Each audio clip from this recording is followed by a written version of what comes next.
and then come back to Nairobi to regulate the prices.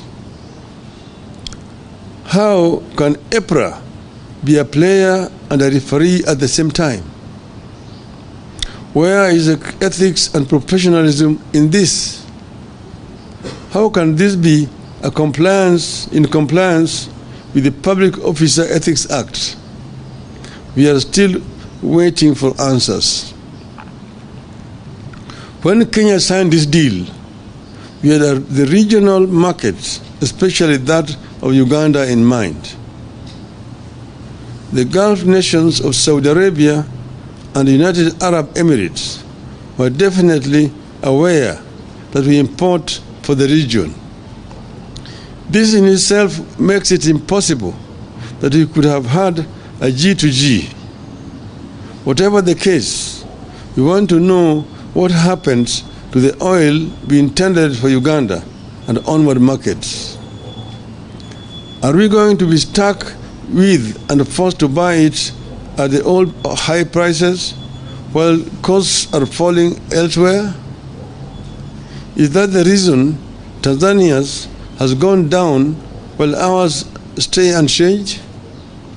Are we stuck with old prices because the negotiators already locked the prices and the oil is coming in the quantities that was agreed on in March?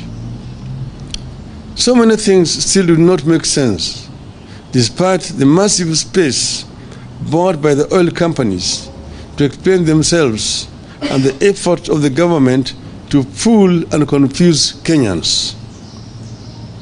In light of this development, I am today calling on some 3 specific institutions that are paid by the Kenyan taxpayer to exercise their mandate and get to the bottom of this saga as follows.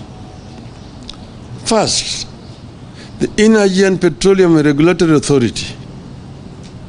This institution, under the chairmanship of a distinguished scholar, Honorable Justice Professor Jackton B. Ojwang, has the primary duty to protect the people of Kenya from predatory practices.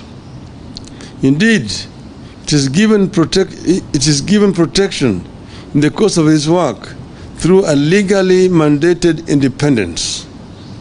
Section 9(3) of the Energy Act says, except as otherwise provided in this Act, the authority shall be independent in the performance of its functions, exercise of its powers, and shall not be subjected to the direction or control of any person or authority. Under the Ruto regime, EPRA has been reduced to being a price fixer and to enable predators in the government to exploit Kenyans by overcharging them for petroleum products. Section 10 of the Energy Act gives the authority the duty, among others, to monitor in consultation with the competition authority conditions of contract